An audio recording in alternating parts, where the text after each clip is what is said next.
ओम शांति। ओम शांति। आज बाबा कहते मीठे बच्चे, क्या मीठे बच्चे, गौर पाल में मीठे बच्चे क्या, मोहन भाई मीठे बच्चे, रोज ही मीठे बच्चे बोलते हैं, स्टार्टिंग मीठे बच्चे। फिर उसके बाद क्या कहता है, उसके बाद रोज आज क्या कह रहा है? हाँ जी, पढ़ के थोड़ी बोलना होता है। हाँ जी, नया कैप्सूल देता है बाबा, रोज नया कैप्सूल देता है, इसलिए वही बिल्कुल सिर्फ वही कॉर्डेक्स नहीं देता है ऐसे। अच्छा, ज्ञान सुन ले। हाँ जी, ज्ञानानंद महाराज मीठे बच्चे, बाबा बताइए। ठीक है, चलो फिर बाबा जी क्या बता रहे वही सुन लेते हैं। बाबा कहते हैं मीठे बच्चे पास विद ऑनर होना है, पास नहीं होना है, विद ऑनर पास होना है, ठीक है। केवल पास नहीं होना है। मीनू आत्मा क्या खाली पास होने का इरादा है? तुम्हारे स्कूल में 33 नंबर चलते हैं, 50 नंबर चलते हैं? दुनिया के स्कूल में कितने चलते हैं शर्म? अभी 33 ही चलते हैं। बाबा के स्कूल में तो 50 नंबर आ गया, ठीक है।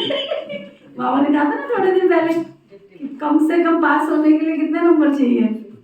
50। तो अपना नंबर चेक करो, मैं 50 तक पहुंची हूँ नहीं पहुंची हूँ, ठीक है। तो बाबा कहते हैं पास विद ऑनर होना है तो बुद्धि योग थोड़ा भी इधर उधर ना भटके, अपने लक्ष्य पर एकाग्र करो अपने बुद्धि को। एक बात की याद रहे,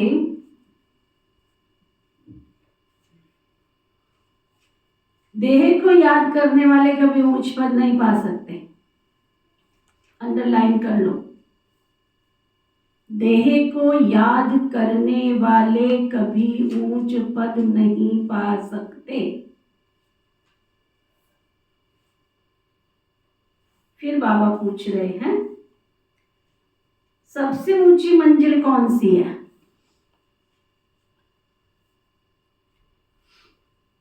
कौन सी है बबीता आत्मा? मुरली का पढ़ा हुआ उत्तर नहीं देना होता है। अपनी बुद्धि को चिंतन में कब लाएंगे?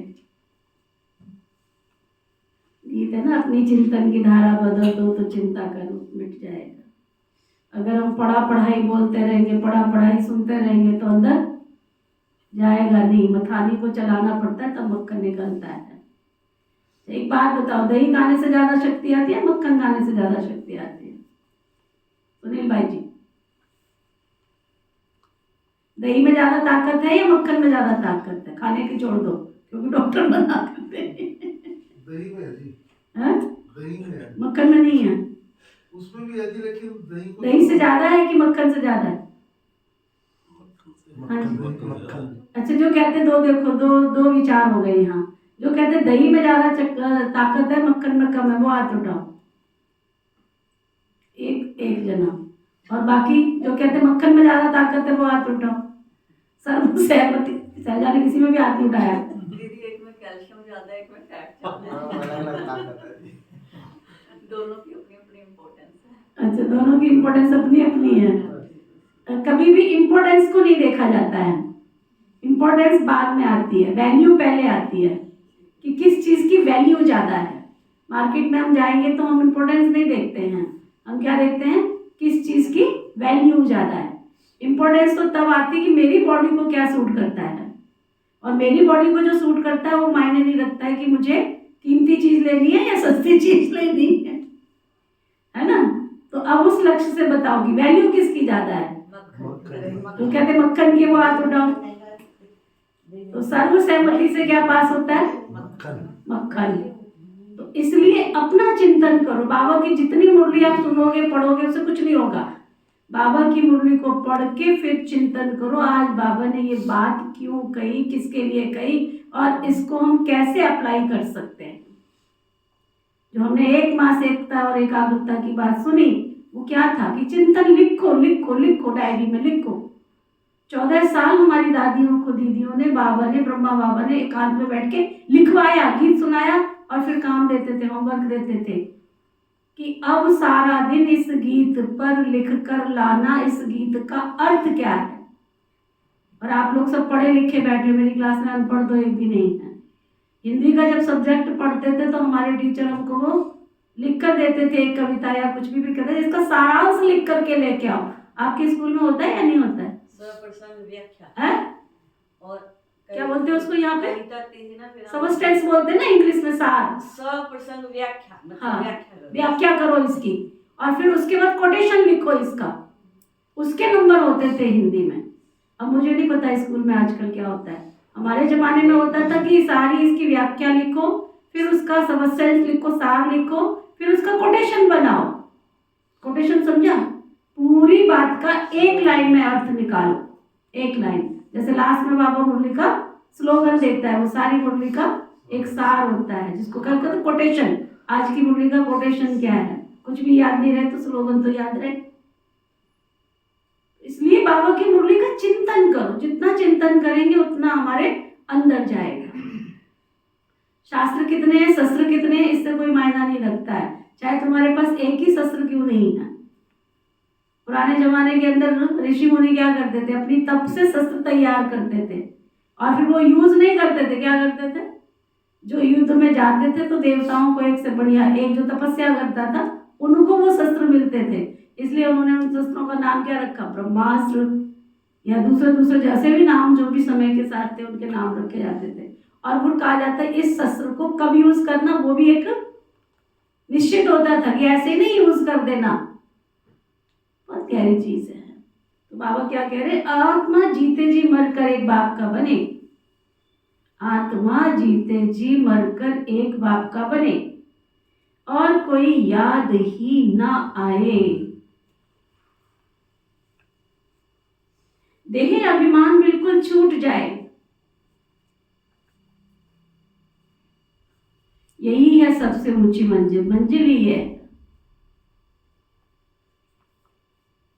निरंतर देही अभिमानी अवस्था बन जाए।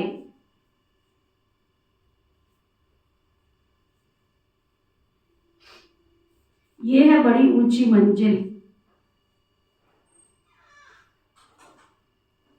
इसी से कर्मातीत अवस्था को प्राप्त करेंगे। फिर से सुनो, आत्मा जीते जी मरकर एक बाप की बन जाए और कोई याद ना आए, देह अभिमान बिल्कुल छूट जाए, यही है ऊंची मंजिल। निरंतर देही अभिमानी अवस्था बन जाए, ये है बड़ी मंजिल। इसी से कर्मातीत अवस्था को प्राप्त करेंगे। समझिए, बहुत गहरी बात है। सवेरे एक मैं सुन रही थी, कहते भगवान तो हमें सदियों से सिखा ही रहे हैं, गुरु भी उसके निमित्त संसार में सिखा ही रहे हैं। कहते मैं तुम्हें इशारा दे रहा हूं। बाबा तो रोज हमें इशारा देता है। वो कहता मैं इशारा दे रहा हूं, किसी गुरु की बात सुन रही थी मैं। कहते मैं तुम्हें इशारा दे रहा हूं और बार बार इशारा दे रहा हूं कि दुनिया में इतना घोर अंधेरा छाने वाला है, घोर अंधेरा छाने वाला। कौन सा अंधेरा? मनुष्यों के व्यवहारों का, मनुष्यों के व्यवहार का घोर अंधेरा छाने वाला है, कोई किसी का भी नहीं होगा। और जब अंधेरा हो जाता है तो फिर क्या होता है? इंसान को कुछ भी दिखाई नहीं देता है। वो कहता तुमने अभी तक मंजिल ही शुरू नहीं की है, यात्रा पर ही नहीं निकले हो, मंजिल पर तुम पहुंचे ही नहीं हो।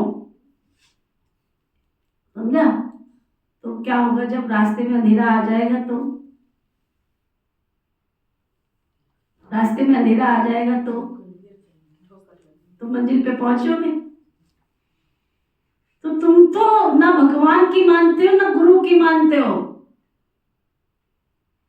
तुम तो ना भगवान की मानते हो ना गुरु की मानते हो। हम तो कह कह के थक गए, ऐसे गुरु जी बोल रहे थे, हम तो कह कह के थक गए हैं। तुम भगवान के भी, ये उसके शब्द है, तुम भगवान की भी नहीं मानते हो, गुरु की भी नहीं मानते, तुमने तो अभी यात्रा प्रारंभ भी नहीं की है, तो मंजिल पर पहुंचोगे कैसे? बार बार मैं समझाता हूँ, बार बार मैं कहता हूँ, अभी कुछ पल में, कुछ दिनों में, कुछ समय में ऐसा घोर अंधेरा छाएगा। अब तो सब लोग बोलने लग गए। बाबा ने तो सन 1937 से बोलना शुरू किया, लेकिन अब तो चारों तरफ से लोग बोल रहे हैं। तुम मन की एकाग्रता को बढ़ा लो। तुम अपने प्रभु, तो अपनी भाषा में बोलते हैं ना, श्री जी के चरणों में, प्रभु जी के चरणों में तुम अपना लक्ष्य बना लो कि तुम्हें एक ही दिखाई दे, दूसरा कुछ भी दिखाई ना दे। जिस तरफ तुम दौड़ रहे हो वो तुम्हारे काम नहीं आएगा, चाहे वो भोग है, चाहे वो वासना है, चाहे रिश्ता है, चाहे नाता है, कुछ भी काम नहीं आएगा। ये बाहर के गुरु की बात बता रही हूँ। और बाबा क्या कहता, मंजिल, तब मुझे उसकी याद आई। मंजिल, अब तुमने मंजिल ही प्रारंभ नहीं की, मंजिल पे पहुंचना तो बहुत दूर की बात है। ये चेक करो कि अब तक अगर मेरी देह में मैं अटकी हुई हूं, इसको सजाने में, इसको संवारने में, इसी को देखती रहती हूँ, ये सूट, ये साड़ी, ये स्वेटर, ये शॉल, ये चप्पल, ये जूते, ये कपड़े, ये लत्ते, रिश्तों में फंसी पड़ी हूँ, ये चाचे काके मामे भी, ये सब कुछ सब कुछ। महाभारत का एक पात्र अर्जुन, जिसको दो शख्सियत बहुत प्यार करती थी। कौन कौन सी सुनील भाई? महाभारत का एक पात्र जिसको दो शख्सियत प्यार करती थी और कोई प्यार नहीं करता था और सब ईर्ष्या करते थे उससे। भीष्म पिता को सब कहाँ प्यार करते थे? कृष्ण भगवान को तो सारी दुनिया प्यार करती है। मैंने सिर्फ दो शख्सियत बोला, अर्जुन का गुरु अपने बच्चे से ज्यादा अर्जुन को प्यार करता था। क्यों? क्या काबिलियत थी उसके अंदर? विचार करो। कृष्ण अर्जुन को प्यार करते थे और उनके गुरु उनको प्यार करते थे, बाकी तो सब ईर्ष्या करते थे ना। इस संसार में है क्या ईर्ष्या के अलावा, और है क्या? क्यों प्यार करते थे? अर्जुन की आंख, मछली के आंख के अंदर भी जो बिंदु था उस पर एकाग्र था। उसने अपने लक्ष्य के सिवाय किसी और को नहीं देखा। किधर भी, न दाएं न बाएं, न इधर न उधर, न उधर न उधर। हम में से, आप में से बाबा के बच्चे बने, भगवान के बच्चे बने, कौन कौन अर्जुन बने? कौन कौन अर्जुन बने? बनना है तो ऐसे बनो जो मेरा गुरु मुझे प्यार करे। गुरु माना मेरा भगवान मुझे प्यार करे। हम सबका गुरु तो एक ही सदगुरु है ना, शिव बाबा। उठूं तो वो दिखे, बैठूं तो वो दिखे, और वो ऐसे लगे कि मेरा साया बनकर के मेरे साथ खड़ा हुआ है। और मुझे आज की पीरियड में बाबा की गद्दी से कह सकती हूँ, मुझे हर पल हर घड़ी एक एक पल ऐसे लगता है सचमुच बाबा ऐसे खड़ा, फट से आके पकड़ता है, फट से आके पकड़ता है। कहाँ चलिए संभल, कहाँ चलिए संभल, ये नहीं ऐसे कर। क्योंकि जब जितना, तब वो स्लोगन है ना, तुम भगवान का ध्यान करोगे तो तुम्हारे सोचने का काम भी भगवान करेगा। सफेद कपड़े पहनने से थोड़ी हम कोई ब्रह्मा कुमार कुमारी बन जाएंगे। लक्ष्य को साधो। अर्जुन ने जीवन में अपने लक्ष्य को साधा। मन की एकाग्रता को बढ़ाओ और रोज चेक करो मेरी मंजिल कितने समीप आ गई है। मैं अपने मंजिल पर पहुंच रहा हूं। आए थे हरिभजन को, ऑटो लगे कपास को ही ऑटे जा रहे, इधर की बात उधर की बात, उधर की बात उधर की बात। इतना बातों का संसार, क्या योग लगेगा योग? आवश्यकता किसकी है? बड़ी अच्छी लगी उस गुरु के। अभी तो तुमने, मंजिल तो बहुत दूर की बात है, अभी तो यात्रा पर चलना भी नहीं सीख रहे हो तुम। अभी तो मंजिल की शुरुआत भी नहीं की है।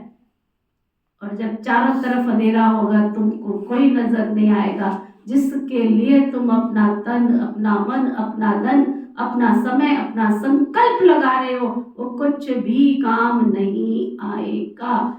समय रहते अपने लक्ष्य को साध लो।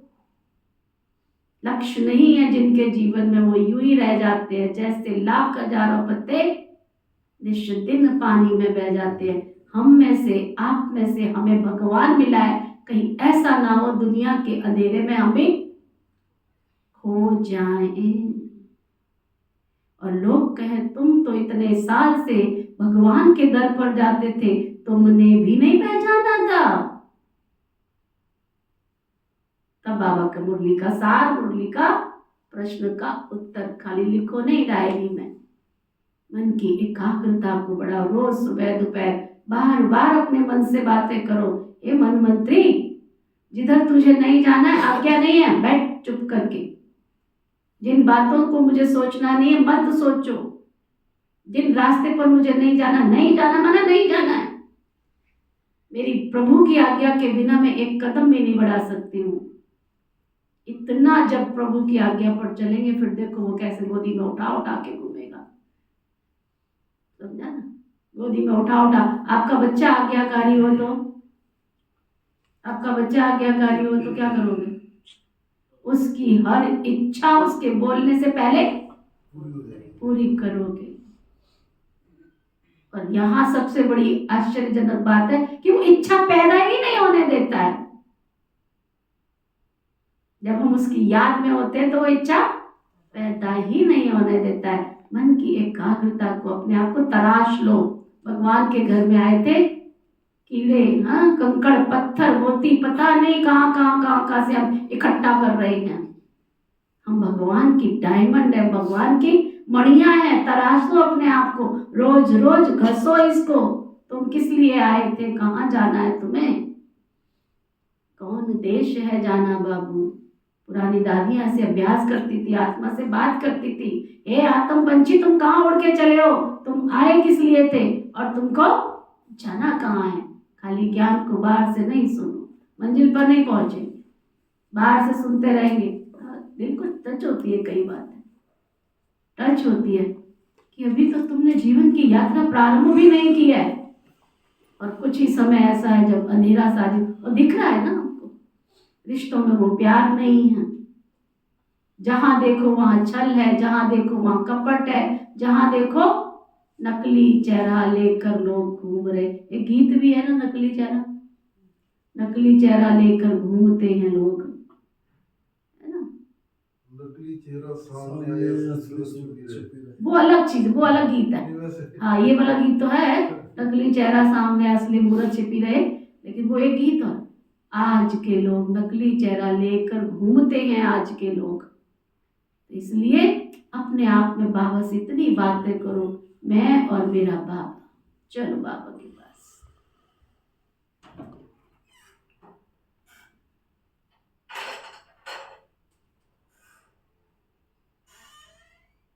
सुमन, आप ही गीत गा लो, छोटा सा।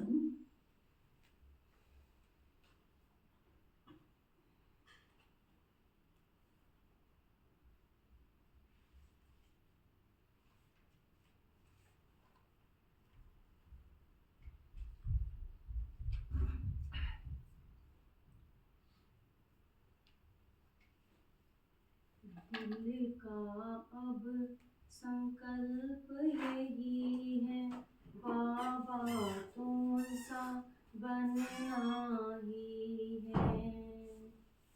दिल का अब संकल्प यही है, बाबा तुमसा बनना ही है। साथ लिया है, हाथ लिया है, वादा पूरा करना ही है। कितने तुम तो निरहंकारी, कहते मैं हूँ सेवाधारी। शांति शांति।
ज्योति जगा लो होगा दूर अंधेरा ओम शांति ओम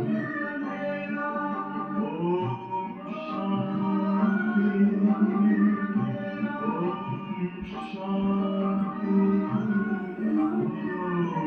शांति।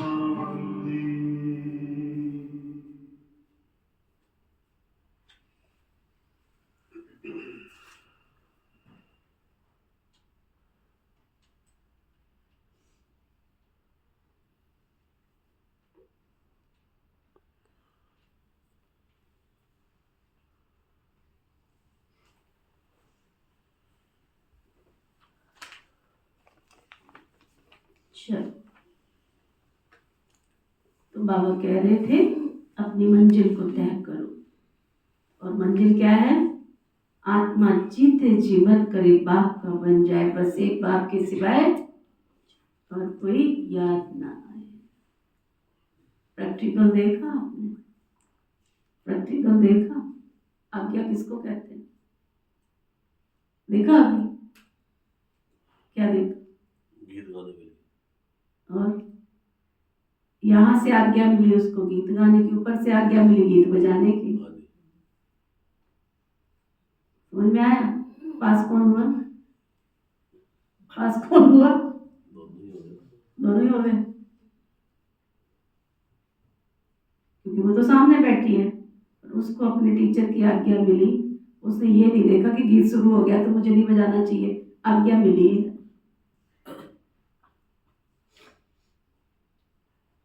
कई बार ऐसी सिचुएशन होती है जहां पर हमें आज्ञा का पालन करना पड़ता है। अब वो यहाँ आता, फिर ऊपर जाता, फिर पूछ के आता, अब उसका सेंस नहीं काम कर रहा है ना, तो पास पहले नंबर उसके। ऐसे ऐसी समस्याएं तो बहुत आएंगी ना, उन समस्याओं में हमको ऐसे था तो हमने वैसे कर लिया, तो वैसे कर, तुम्हें गुरु की आज्ञा क्या मिली है? सतगुरु की तुम्हें आज्ञा क्या मिली है? वो अपनी जगह पास है, वो अपनी जगह पास है, लेकिन पास में भी अंतर, समझिए, जिसको बाबा कहता है पास विद। अच्छा, गीत है तू प्यार का सागर है, तेरी एक बूंद के प्यासे। ओम शांति। अब बाबा कहते हैं ये गीत तो बिल्कुल रॉन्ग है, प्यार के बदले तो प्यार होना चाहिए ना, ज्ञान का सागर। प्यार का कोई लोटा नहीं होता है, लोटा गंगा जल आदि का होता है, तो ये सब भक्ति मार्ग की महिमा है। ये रॉन्ग है, वो राइट है। बाप पहले तो ज्ञान का सागर है, बच्चों में थोड़ा भी ज्ञान है तो बहुत ऊंच पद प्राप्त करते हैं। बच्चे जानते हैं कि अब इस समय हम बरोबर चैतन्य दिलवाड़ा मंदिर के वासी हैं। वो है जड़ दिलवाड़ा मंदिर और ये चैतन्य दिलवाड़ा, ये भी तो वंडर है। जहाँ जड़ यादगार है वहाँ तुम चैतन्य आकर बैठे हो, परंतु मनुष्य को समझते थोड़े ही हैं। आगे चलकर समझेंगे कि बरोबर ये गॉडफादरली यूनिवर्सिटी है, यहाँ भगवान पढ़ाते, इसमें बड़ी यूनिवर्सिटी और कोई हो ना सके। और ये भी समझेंगे ये तो बरोबर चैतन्य दिलवाड़ा मंदिर है। बाबा कहते समय आएगा लोग समझेंगे कि सचमुच यहाँ तो चैतन्य मूर्तियां बैठी हुई हैं। ये दिलवाड़ा मंदिर तुम्हारा एक्यूरेट यादगार है। ऊपर छत में सूर्यवंशी चंद्रवंशी हैं, ये दिलवाड़ा मंदिर तुम्हारा एक्यूरेट यादगार है ना। बाबा कहते हैं वहाँ तो ऊपर छत में सूर्यवंशी चंद्रवंशी है, नीचे आदिदेव आदि देवी और बच्चे बैठे हैं। इनका नाम है ब्रह्मा, फिर सरस्वती, फिर ब्रह्मा की बेटी। प्रजापिता ब्रह्मा है तो जरूर गोपियां भी होंगे ना। वो है जड़ चित्र जो पास्ट होकर गए हैं, उन्हों के फिर चित्र बने हुए हैं। कोई मरता है तो झट उनका चित्र बना देते हैं। उनकी पोजीशन बायोग्राफी का किसको पता नहीं है, ऑक्यूपेशन नहीं लिखे तो चित्र कोई काम के ना रहे, मालूम पड़ता है फलाने ने ये कर्तव्य किया है। चित्र बनाने से नीचे लिखा था ना, फलाने ने बनाया, तो पता तो चलना चाहिए ना किसने बनाया है। अब देवताओं के मंदिर है, उन्होंने ऑक्यूपेशन बायोग्राफी का तो किसको भी पता नहीं है, इनको देवता किसने बनाया। एक आर्टिस्ट अपना चित्र बनाता है तो नीचे नाम लिख देता है कॉर्नर में, है ना। जिस कार्ड को जिस प्रिंटिंग प्रेस में छपाया जाता है, भाई हमने बनाया है, तुम अपनी प्रिंटिंग प्रेस का नाम क्यों डाल रहे हो? वो अपनी प्रिंटिंग प्रेस का नाम डाल देता, फलानी प्रिंटिंग प्रेस ने ये कार्ड छापा है। तो बाबा कहते लक्ष्मी नारायण को किसने बनाया, ये तो आज तक किसी ने नहीं लिखा कि उनको किसने ऐसा बनाया। कितनी गहरी गहरी बातें होती बाबा की। मुख्य मुख्य कौन होकर के गए जिनको पूछते हैं। शिव बाबा के यहाँ ऑक्यूपेशन को कोई जानते नहीं कि आखिर वो ऊंचे से ऊंचा है तो है क्यों। क्या आरती भगवान की महिमा में क्या कहते हैं, ऊंचा तेरा नाम है, ऊंचा तेरा काम है, ऊंचा तेरा धाम है और ऊंचा तेरा काम है। और क्यों कहते हैं उसको ये सब? मुझे तो नहीं कहते, लक्ष्मी को तो नहीं कहते, नारायण को तो नहीं कहते, कृष्णा को तो नहीं कहते, भगवान को कहते हैं। तो बाबा कहते पता होना चाहिए ना कि वो ऊंचा है, वैसे ही महिमा करे जा रहे हो, ऊंचा तेरा नाम है, ऊंचा तेरा काम है। हाँ? बाबा कहते पता होना चाहिए ना कि जिन्हों की तुम पूजा करते हो क्यों करते हो, है ना। ऊंचे ते ऊंच भगवान है, शिवरात्रि भी मनाते हैं तो जरूर उनका अवतरण हुआ, परंतु कब हुआ, उसने आकर क्या किया, ये किसको पता नहीं है। शिव के साथ है ही ब्रह्मा, आदि देव और आदि देवी कौन है, इनको इतनी भुजाएं क्यों दी हैं, क्योंकि वृद्धि तो होती है ना। प्रजापिता ब्रह्मा से कितनी वृद्धि होती है। ब्रह्मा के लिए कहते हैं 100 भुजाएं, 1000 भुजाओं वाला। विष्णु का भी शंकर के लिए कितनी भुजाएं, दिखाते थोड़े ही हैं। ब्रह्मा के लिए क्यों कहते हैं, ये प्रजापिता ब्रह्मा ही सारी वंशावली है ना। शंकर को भुजाएं दिखाई हैं, शंकर जी को भुजाएं दिखाई हैं। अच्छा, विष्णु को दिखाई भी है तो कितनी दिखाई है, 4, लेकिन ब्रह्मा को तो हजारों भुजाएं दिखाते हैं। तो समझना चाहिए ना ये हजारों भुजाएं क्यों दिखाते हैं। किसी को 2, किसी को 4, किसी को 10, किसी को 20, इससे ज्यादा तो नहीं दिखाते, है ना।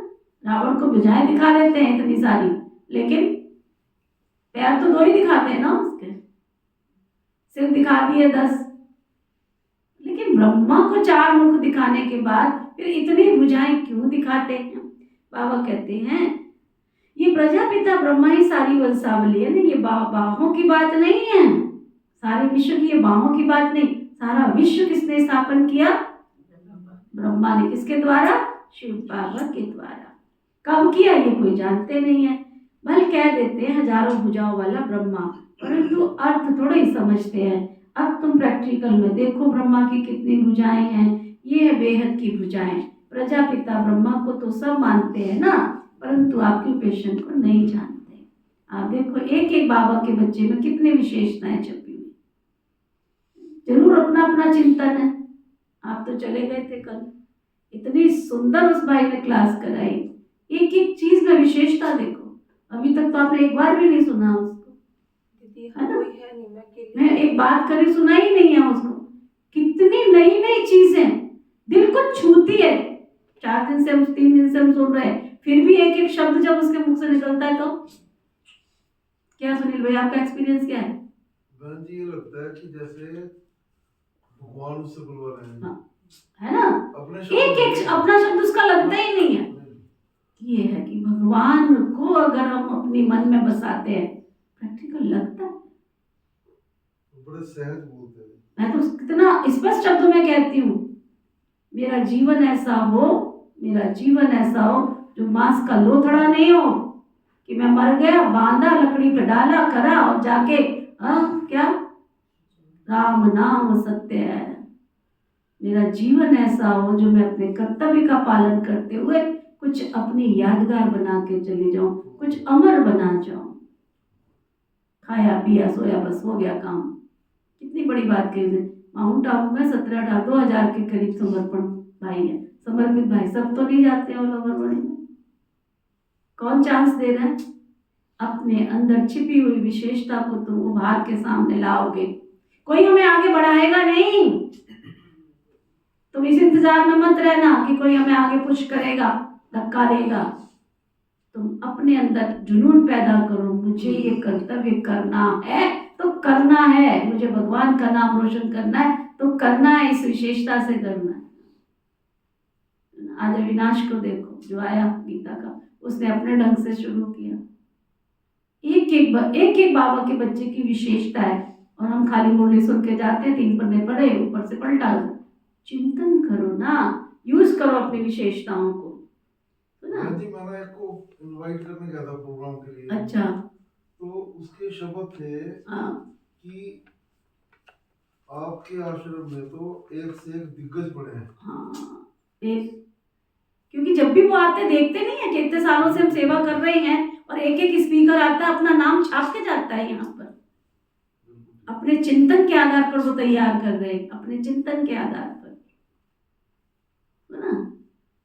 तो बाबा कहते प्रजापिता ब्रह्मा को तो सब मानते, उनके ऑक्यूपेशन को कोई जानते नहीं। आत्मा की तो बाहें नहीं है, बाहें शरीर की होती हैं। इतने करोड़ ब्रदर्स हैं, दोनों की भुजाएं कितनी हो जाएंगी। फिर संसार इतना बड़ा है, परंतु पहले जब पूरे रीति ज्ञान को समझें तब तो बातें अंदर जाएंगे। समझा ही नहीं ज्ञान को, छाछ ही पी रहे हैं अभी तक। तो छाछ भी कौन सी, छाछ भी कौन सी, पानी वाली, सुना, पतली पानी वाली।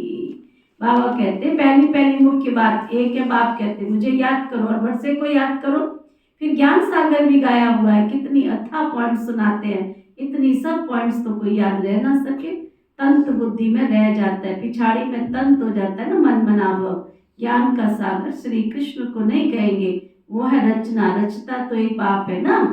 बाप ही सबको वर्षा देंगे, घर ले जाएंगे। बाप तथा आत्माओं का घर तो एक ही साइलेंस होम है ना। विष्णुपुरी को भी बाप का घर नहीं कहेंगे, घर है मूल वतन जहाँ आत्माएं रहती हैं। ये सब बातें सेंसिबल बच्चे ही धारण कर सकते हैं। इतना सारा ज्ञान कोई की बुद्धि में याद ना रह सके, ना इतने कागज लिख सकते। ये मुरलियां भी सबकी सब इकट्ठी करते जाएं तो इतने सारे हॉल में जास्ती हो जाए। उस पढ़ाई में भी कितने ढेर किताब है, इम्तहान पास कर लिया फिर तंत्र बुद्धि में बैठ जाता है। बैरिस्ट्री का इम्तहान पास कर लिया एक जन्म के लिए तो अल्पकाल का सुख मिल जाता है। वो विनाशी कमाई है, तुमको तो अविनाशी कमाई बाप कराते हैं भविष्य के लिए। बाकी जो भी गुरु गोसाई आदि हैं वो सब विनाशी कमाई कराते हैं। विनाश के नजदीक आते जाते कमाई कम होती जाती है। तुम कहेंगे कमाई तो बढ़ती जाती है, परंतु नहीं बच्चे, ये सब कुछ खत्म हो जाना है। क्या बड़ी अंदर बात, जीवन की यात्रा में प्रारंभ ही नहीं की, प्रारंभ ही नहीं की है। हम रोज दौड़ रहे हैं, रोज दौड़ तो लगा रहे हैं, पर मंजिल तक पहुंचने के लिए पहले स्टेप पर भी नहीं चढ़े हैं। ये देह भी न याद आए, पहली पहली पहली पहली स्टेप कौन सी है, ये देह भी याद ना आवे। कौन कौन देह को भूल गए, पहला स्टेप ही नहीं चढ़े। चढ़नी तो सीढ़ियां है ना, अभी 21 जन्म की बात सही लेनी है तो 21 सीढ़ियां तो चढ़नी पड़ेंगी। चढ़े ही नहीं है, प्रारंभ ही नहीं है, गोल गोल घूम रहे हैं बस। बहुत गहरी बात है। बाबा कहते एक बाप को याद करो, मुझे याद करो, वर्षे को याद करो, तो ना बाप का तथा आत्माओं का घर साइलेंस होम है। विष्णुपुरी को बाप का घर नहीं कहेंगे, घर है मूल वतन जहाँ आत्माएं रहती हैं। ये सब बातें सेंसिबल बच्चे ही धारण कर सकते हैं। इतना सारा ज्ञान कोई की बुद्धि में रह ना सके, ना इतने कागज लिख सकते। ये मुरलियां सब इकट्ठी करे तो कितना, बाबा कहते हॉल भर जाए। बाबा कहते ये तुम कमाई कर रहे हो ना, अविनाशी कमाई। तुम कहेंगे दुनिया में तो कमाई करते बढ़ती जाती, लेकिन वो बढ़ती नहीं है, ये सब खत्म हो जाना है। आगे राजाओं आदि की कमाई चलती थी, अभी तो वो भी नहीं है। तुम्हारी कमाई तो कितना समय चलती है तुम जानते हो, ये बना बनाया ड्रामा है जिसको दुनिया में कोई जानते नहीं है। तुम्हारे में भी तो नंबरवार हैं जिनको ये धारणा होती है, कई तो बिल्कुल कुछ भी समझा नहीं सकते। कोई कहते हैं हम तो मित्र संबंधी आदियों को समझाते हैं, वह भी अल्पकाल हुआ ना। औरों को प्रदर्शनी आदि क्यों नहीं समझाते, क्योंकि पूरी धारणा नहीं है। तो ना बाबा कहते दूसरों को ज्ञान क्यों नहीं सुनाते, प्रदर्शनी क्यों नहीं लगाते। प्रदर्शनी लग भी गई तो समझाते क्यों नहीं? क्योंकि खुद में ही ज्ञान की धारणा नहीं है। देखा देखी एक दूसरे को करते चलते हैं। बाबा कहते हैं अपने को मियाँ मिट्ठू नहीं समझना है, सर्विस का शौक है तो अच्छी रीति समझाते उनको सुनना चाहिए। बाप ऊंच पद प्राप्त कराने के लिए आए तो पुरुषार्थ तो करना चाहिए ना, परंतु तकदीर में नहीं है तो श्रीमत भी मानते नहीं है।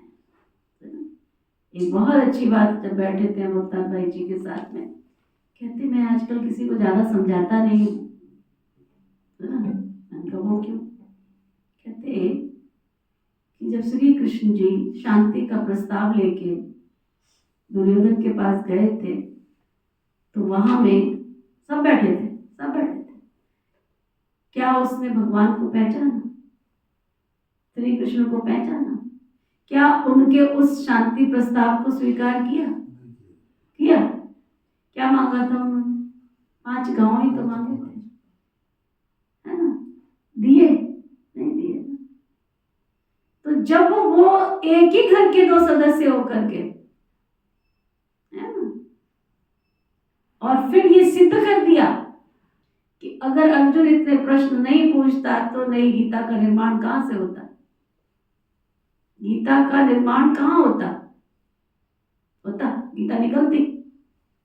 अर्जुन ने प्रश्न पूछे तो गीता निकली ना, नहीं तो गीता कहां से निकलती? और भगवान ने अपने आप को बचा लिया। क्या से? कि युद्ध के क्षेत्र में दोनों सेनाओं को ज्ञान दिया, दोनों सुन सकते थे, परंतु क्या उन्होंने सुना? जिसने सुना वो जीत गया, जिसने नहीं सुना। यहां भी तो यही हो रहा है, जो ज्ञान को सुनते हैं परंतु धारण नहीं करते हैं, जो धारण करते हैं वो क्या हुआ? निश्चय विजयन्ति, जीत को प्राप्त करेंगे। जो सुनते हुए भी नहीं सुनते, श्रीमत का पालन नहीं करते हैं, तो बाबा कहते विनाश को प्राप्त करेंगे। ये मत सोचना कि दुनिया वाले विनाश को प्राप्त करेंगे, उनको तो परम धाम की आत्मा है, परम धाम वापस ही जाना है। यही पांडव भी बैठे हैं इस क्लास में, यही कौरव भी बैठे हैं, कि दोनों ही एक ही परिवार के सदस्य थे। हम ये भूल जाते हैं, हम सोचते हैं हम तो ब्रह्मा कुमार कुमारी शिव बाबा के बच्चे हैं। यही कौरव है, यही पांडव है, समझ में आया? यही कौरव है, यही पांडव है। इसी क्लास में कौरव भी है, इसी क्लास में पांडव भी है। जो बाबा की आज्ञा मानते, सत्य वचन श्रीमत का पालन करते हैं, वो पांडव बनते जाते हैं। जो नहीं करते वो कौरव के कौरव रह जाते हैं। अंदर गहराई में ले जाओ एक एक बात को। बाबा कहते हैं जिनकी तकदीर में नहीं है वो बाप का कहना ही नहीं मानते, श्रीमत भी नहीं मानते हैं, फिर बंदा प्रदभ्रष्ट हो जाता है। ड्रामा प्लान अनुसार राजधानी स्थापन हो रही है, उसमें तो सब प्रकार का चाहिए ना। बच्चे समझ सकते हैं, कोई अच्छी प्रजा बनने वाले, कोई कम। बाप कहते हैं हम तुमको राजयोग सिखलाने आया हूँ। दिलवाड़ा मंदिर में राजाओं के चित्र है ना, जो पूजते हैं वही पुजारी बनते हैं। राजा रानी का मर्तबा तो ऊंच होता है ना, फिर वाम मार्ग में आते हैं, तब फिर राजा ही अथवा बड़े बड़े साहूकार होते हैं। जगन्नाथ मंदिर में सबको ताज दिखाया, प्रजा का तो ताज नहीं होगा। ताज वाले तो राजाएं भी विकार में दिखाते। सुख संपत्ति तो उन्हों के पास भी बहुत होती है, संपत्ति कम जास्ती होती है। हीरे के महल और चांदी के महलों में फर्क तो होता है ना। तो बाप बच्चों को कहेंगे बच्चे अच्छा पुरुषार्थ करके अच्छा पद पाओ। राजाओं को सुख जास्ती होता है, वहाँ सब सुखी होते हैं। जैसे यहाँ दुख, सबको दुख है, बीमारी आदि तो सबको ही होती रहती है, लेकिन वहां तो सुख ही सुख है। फिर मर्तबे तो नंबरवार है। बाप सदैव कहते हैं बच्चे पुरुषार्थ करते रहो, सुस्त मत बनो। पुरुषार्थ से समझा जाता है ड्रामा अनुसार इनकी सदगति इतनी प्रकार की, इस प्रकार की इतनी होती है। अपनी सदगति के लिए श्रीमत पर चलना है। टीचर की मत पर स्टूडेंट न चले तो कोई काम के नहीं है। क्या?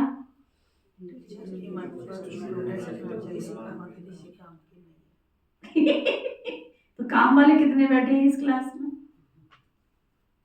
ये कारण है, ये कारण है, ये कारण है, ये कारण है, ये समस्या है, ये समस्या है, ये परिस्थिति है, ये परिस्थिति है। और आज से 20 साल 25 साल पहले बाबा ने उंगली चला दी थी, बच्चे बाप के आगे कोई कारण, कोई समस्या, कोई परिस्थिति लेकर मत आना। समस्याओं के युग में जी रहे हो, कांटों के जंगल में जी रहे हो, कांटे तो चुभेंगे ही चुभेंगे, तुम्हें अपने आप को उन कांटों से सुरक्षित रखना है। तो ना बाबा कहते हैं अपनी श्रीमत अपनी सदगति के लिए, किस लिए? अपनी सदगति के लिए तुम्हें श्रीमत पर चलना है। किसके लिए? चाचे के लिए, काके के लिए, मामे के लिए, पति के लिए, पत्नी के लिए, बच्चों के लिए। किसके लिए?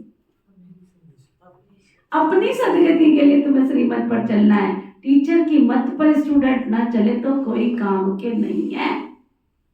समझ में आया? अंदर गई बात? किस किस को गई? गई नहीं है, गई नहीं है। एक है जानना, एक है मानना और एक है समझना। जानते बहुत कुछ है, मानते थोड़ा है, और समझते जोड़ सकते तो समझते चुल्लू भर बिल्कुल भी नहीं है। अगर समझते होते तो बाबा को ऐसी मुरली चलानी नहीं पड़ती।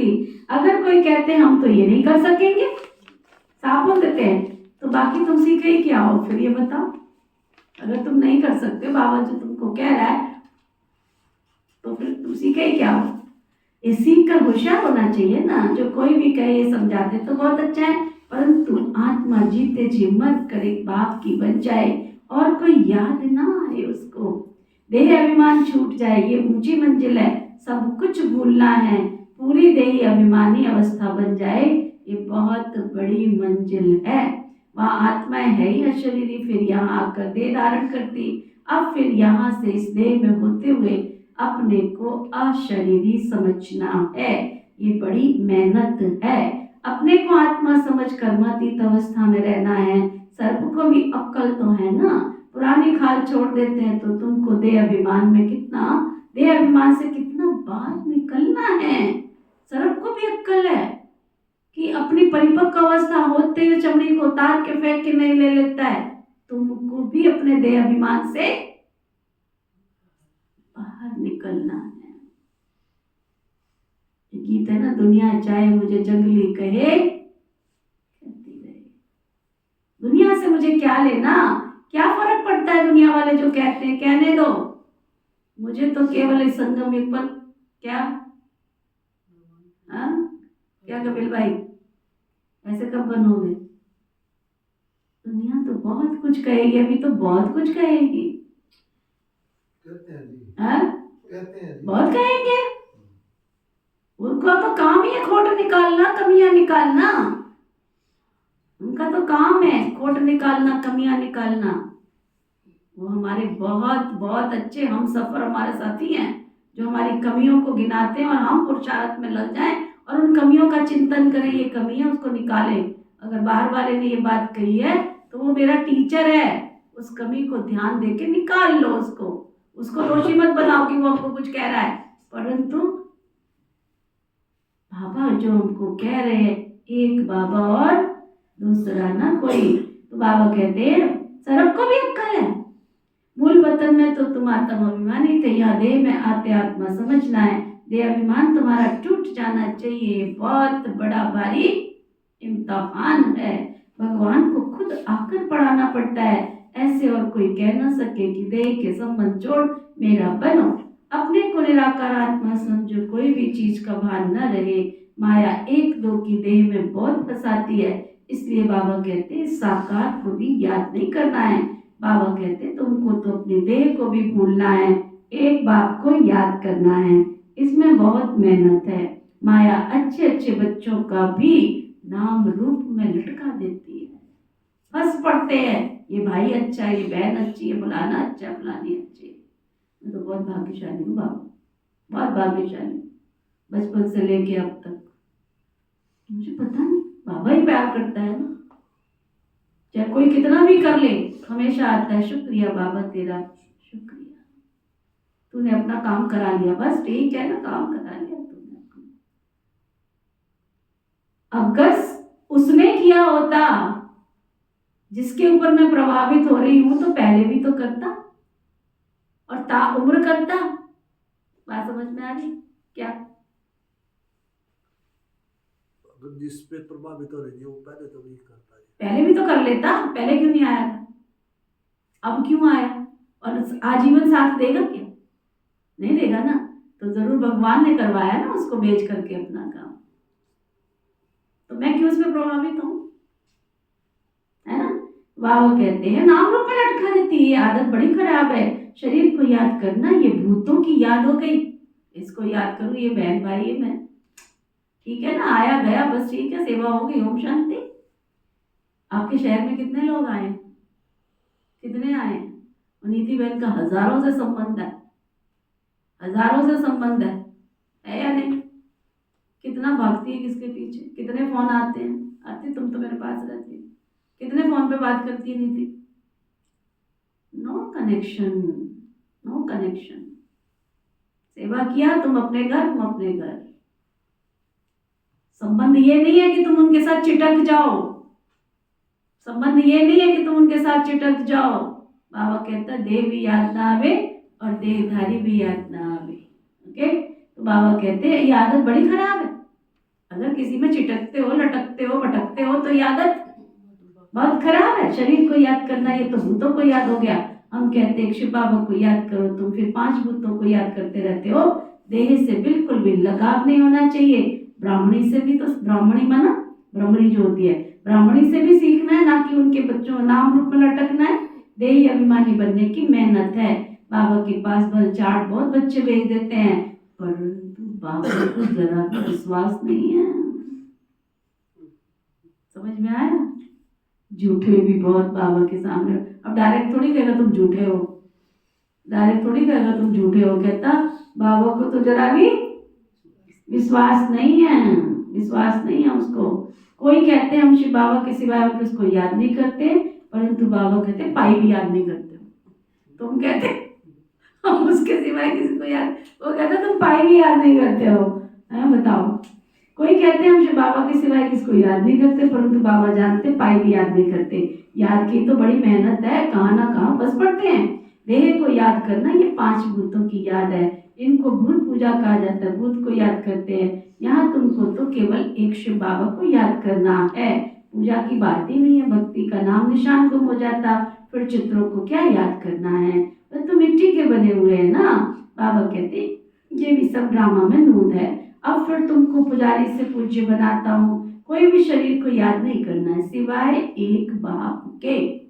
क्या क्या बाबा ने कितनी बार बोला है? सारे बोले कितनी बार बोला? मीनू आत्मा टीचर हो, 2 टीचर साथ में बैठी हैं। क्या कितनी बार कहा बाबा ने? हाँ जी टीचर बहन जी, एक बाप के सिवाय किसी को याद ना करो। गिनती किया शैलजा बहन जी? बहुत बार कहा था, काम पूरा। अगर आपका स्टूडेंट ऐसे जवाब देगा तो चल जाएगा, पास हो जाएगा। कर दोगे ऐसे स्टूडेंट को पास? आना जवाब दो ना, कर दोगे? नहीं करोगे ना तो फिर यहाँ भी एक्यूरेट जवाब चाहिए होता है। बाबा कहते एक बाप के सिवा किसी को याद नहीं करो। आत्मा जब पावन बन जाएगी तो शरीर भी पावन मिलेगा। अभी तो शरीर पावन नहीं है। पहले आत्मा जब सतो प्रधान से सतो रजो तमो में आती है तो शरीर भी उसी अनुसार मिलता है। अभी तुम्हारी आत्मा पावन बनती जाएगी, लेकिन शरीर अभी पावन नहीं होगा। ये समझने की बातें हैं, ये पॉइंट्स भी उनकी बुद्धि में बैठेंगी जो अच्छी रीति समझकर फिर दूसरों को समझाते रहते हैं। सतो प्रधान आत्मा को बनना है। बाबा की याद करने की बड़ी मेहनत चाहिए। कईयों को तो जरा भी याद नहीं रहती। देखो मुरली किसी बाहर वाले को सुना रहा है बाबा, बाहर वाले को सुना रहा है, तो कईयों को तो जरा भी याद नहीं रहती है। पास में डोनर बनने के लिए बुद्धि योग थोड़ा भी कहीं भटके ना। सुनना दीदी क्या सुन रही है? बुद्धि योग कहीं भटके ना। किस लिए? बाप की याद नहीं। बाप की याद नहीं कहा बाबा ने। बाबा ने कहा पास विद होना। मैं लक्ष्य रखूं मुझे पास विद होना, मुझे दूसरों से क्या लेना देना। वो जो मर्जी करते करने दो, करते करने दो। मैं अपने लक्ष्य से मुझे नहीं भटकना है। मुझे बाबा के दिल में अपनी जगह, मनुष्यों के दिल में जगह नहीं बनानी है, मुझे भगवान के दिल में जगह बनानी है। क्या विचार है आप सबका? क्या विचार है? भगवान के दिल में जगह बनाने वाले कौन कौन है? हाथ उठाओ। ऐसे नहीं बनेगी हाथ उठाने से, सोच सोच के ऐसे थोड़ी बनती है। बाबा कहते हैं यहाँ पास भी डोनर होना है, मेहनत विगत पद कैसे मिलेगा? देह को याद करने वाले कोई पुरुषार्थ नहीं कर सकते। बाप कहते पुरुषार्थ करने के लिए बाबा को फॉलो करो। ये भी तो पुरुषार्थ ही है ना। ये बड़ा विचित्र ज्ञान है, दुनिया में किसको पता नहीं है, किसकी बुद्धि में नहीं बैठेगा कि आत्मा को चेंज कैसे होती है। आत्मा ये सारी गुप्त मेहनत है। बाबा भी गुप्त, बाबा का ज्ञान भी गुप्त, और बाबा से जो वर्षा मिलता है वो भी गुप्त। लाल हरे नीले पीले नोट में नहीं देता ना, वो सोने की करेंसी देता है, लेकिन देता गुप्त है। इस कलयुग में नहीं देता है। ज्ञान और योग की बात है। हम कोई लड़ते नहीं है, ये तो आत्मा को पवित्र बनाने की मेहनत करनी है। आत्मा जैसे जैसे पतित बनती जाती है तो शरीर भी पतित लेती है, फिर आत्मा को पावन बनकर जाना है। बहुत मेहनत है। बाबा समझ सकते हैं कौन कौन पुरुषार्थ करते हैं। ये है शिव बाबा का भंडारा। क्या है ये? शिव बाबा का भंडारा। शिव बाबा के भंडारे में तुम सर्विस करते हो। आरती आत्मा कहाँ सर्विस करते हो? शिव बाबा के भंडारे में सर्विस करते हो। अगर सर्विस नहीं करोगे तो पाई पैसे का भी पद नहीं मिले। हाँ जी आत्मा रानी, क्या विचार? विचार तो बढ़िया है। बाबा के पास सर्विस के लिए आए हो और सर्विस ही नहीं किया तो क्या पद मिलेगा? ये राजधानी स्थापन हो रही है, इसमें नौकर चाकर आदि सब बनेंगे। अभी तुम रावण पर जीत पाते, बाकी कोई लड़ाई नहीं है। ये समझाया जाता है। ज्ञान बहुत गुप्त है। योग बल से विश्व की बादशाही लेकर तुम जानते हो हम अपने शांति धाम के रहने वाले हैं। तुम बच्चों को बेहद घर की याद है। यहाँ हम पाठ बजाने के लिए आते हैं, फिर अपने घर जाते हैं। तो ना आत्मा कैसे जाती है ये भी कोई समझते नहीं है।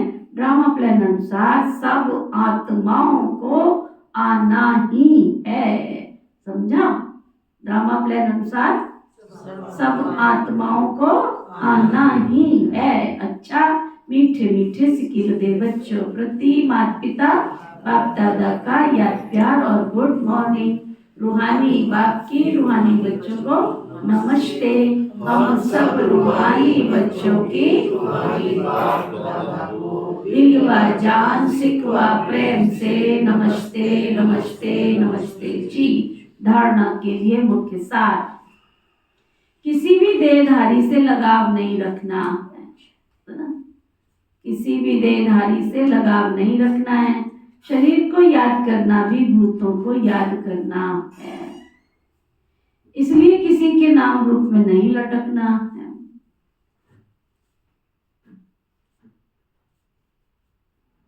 अपनी देह को भी भूलना, अपने शरीर को भी भूलना।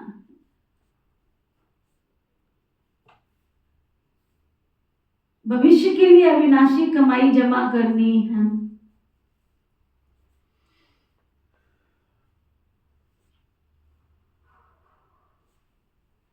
सेंसिबल बन ज्ञान की पॉइंट्स को बुद्धि में धारण करना। सेंसिबल बन ज्ञान की पॉइंट्स को बुद्धि में धारण करना है। जो बाप ने समझाया है वो समझ कर दूसरों को सुनाना।